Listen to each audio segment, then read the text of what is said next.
Hello race fans, Tom Harris joining you for this edition of Post Time at Portland Meadows. It is Portland Mile Day. Yes, it is. Bob Travers, our track handicapper here at Portland Meadows, joining us, and he has the Bob Handicaps race day selections each and every day here at Portland Meadows, and you can pick up a copy of that down on the main level at the Guest Services Information Station, if I get that right. That's right. It's enough to say, isn't it? It is. It's a mouthful. And you got a lot going on down there, but fans are always welcome to stop by and visit with you. Yeah, a lot of folks are coming in. It's dollar day here at the track. Dollar soda, dollar beer, dollar programs. We got $2 tacos all over the place. It's going to be a great race day. Yeah. And the weather is working our way again. Yes, boy, we've been very Rainy fortunate. all last week, wasn't it?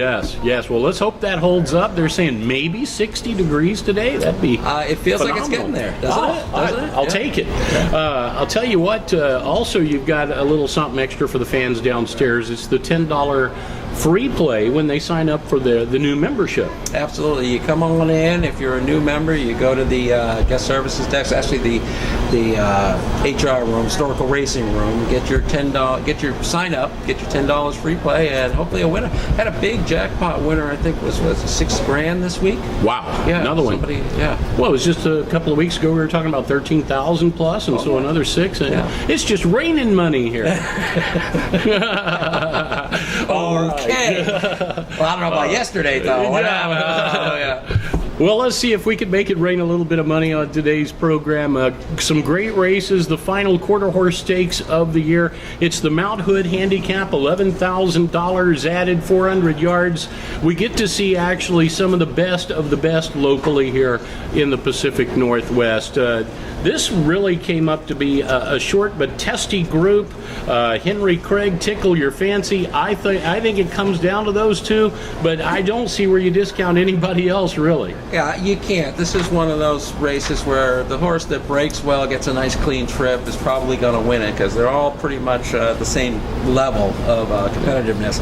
I'm going to go with Henry Craig. I'm putting him on top. I think this horse has it. Has done well in stakes before, and as long as he gets a clean trip, I think that's what really wins this race. All right. I'm going to agree with you in that race, although I think Tickle Your Fancy looks to be right there. I think it's definitely those two. Third race on the day is the Milan Starter. This $9,000 added, probably worth slightly over $10,000 when all is said and done.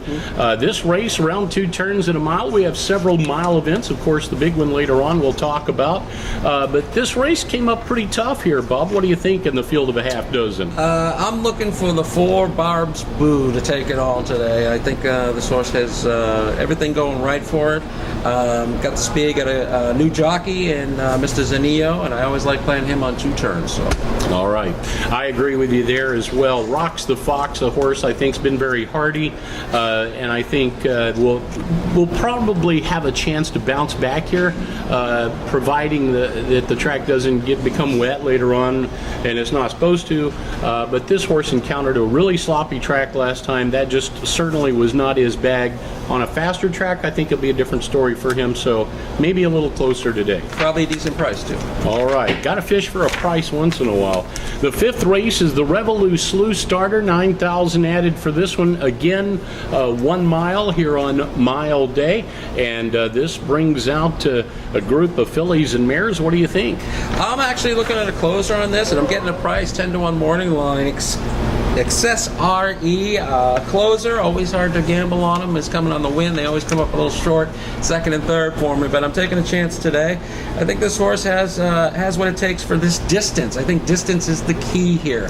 A lot of these guys have been sprinting for a while. Now they got to do 2 turns. We'll see how it works out. I like it. I like the way you enunciated accessory as well. Yeah, I say it a little faster, so I'm coming out with accessory. Oh, okay. But at any rate, in excess, how about the breed line on that one as well? Kerry Queen is a horse I like in this race. Jose Zanino in a battle right now with Kevin Orozco for the top jockey spot here. They're just head and head as it comes down to the wire. Only 3 days left, so yes, one of them's going to come out on top. The 6th race and the stakes race getting a little bigger now. We turn to the Columbia River. This one, $15,000 added.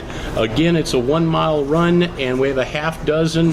And I'll tell you, Bob, this is another one that I think came up tough, but I do like Take Charge Deputy and Grinning Tiger in this race. Yeah, I got you on the other side of that coin. I got Grinning Tiger up front. I think he's a speed. He's going to lead all the way, and then I got Take Charge coming in second. And I think those are really the only two horses that are going to be in this race. You know, the dark horse in here is the horse we don't know anything about, and that's Charming Ruler on the inside. True enough, shipping in, always dangerous. Yeah, and you can't, obviously you got the class edge with the horses coming up from Golden Gate and Santa Anita. The big question mark with these horses is always going to be how will they transition to this racing surface, because this racing surface is not like any other in the western United States. Yeah, it's hard to take in a stakes race of any kind.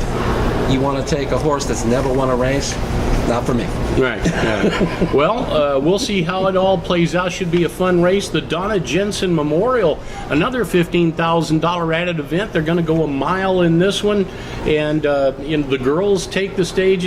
How do you stop winning in fashion? You don't. You call it a single, Tom. Single. I think you're right. Single today. I think you're right. And you know what? Winning in fashion definitely deserves it. Just an outstanding performance this season. Yeah. Why not go out on top, just like yesterday with Gunrunner? I'll tell you what, she goes after her 7th win today. She's unbeaten on the season. That's right. This mare has done absolutely everything asked of her. Yeah. I don't know what else you ask her to do other than win today. Win today. That would be the other thing. All right, the 8th race on the card, and this is the big one, the Big Daddy, the 50th running of the Portland Mile, $25,000 added, and boy, did this race come up nice. It is. I think it's a nice competitive field. I'm looking for a 6 on the shady side to take the lead. Did put him on top, though, because we got Roaring Rule shipping in. This horse is definitely going to be tough, especially with some back class, for sure. So yeah. I put the 1 on top. Watch out for the 6. He could wire. And this horse, he's 10 years old, people, but this horse is stubborn as a mule. Okay, does not want to get past, and even fights back when he does. So could be the 6 wiring the thing. That'd be nice, but I'm putting the 1 on top. I think it's just a little slight class edge. I agree with you on Roaring Rule. On the surface, looks like the horse to beat, top weighted horse in the race, Sure. Just by a little bit. But here again, you go back to that question, how do they transition to this oval? So we'll have to see. I don't see any workouts that the horse has had over the track. Now, I'm sure that they've obviously had him out there and tracked him, so he's got the feel for it. But that's always going to be the big question. And having said that, you got the hometown hero horse like Grinder Sparks Aglow, who's just as game as ever. He threw an off race, but that was on a race that it was a wet, fast track.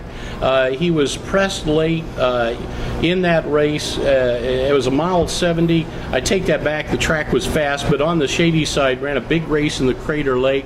And Grinder Sparks Aglow, I think he comes back to a spot where he's gonna come back and run his game. I think he's gonna be there. Now on the top end, I think you're probably going to get some short prices, 5-2, 7-2. But folks, please don't be shy about betting. There's going to be some nice prices, and they can easily hit 2nd, 3rd, and 4th. So for your exacta, trifecta, super players out there, don't be shy. I do have a long shot in that race in the Portland Mile. I have a long shot horse I like in here, and he's going to be a long shot. His name's Thunder. Yeah. And he, I think he's one of these horses that may not understand what class level he's at, and I don't think he cares. It really hasn't had the opportunity. No, and he hasn't. Today's his opportunity to shine. Yeah, and he's been at Arapahoe Park. He's been here at Portland Meadows, and he's done well. And he's got that late gear about him that I think top of the stretch, things play out a certain way. A horse like that could really come rolling. So yeah, especially if the speed breaks down, a closer could come in. And I've got him 4th. I got him 4th on my pick. So don't be shy out there. Bet this race. All right.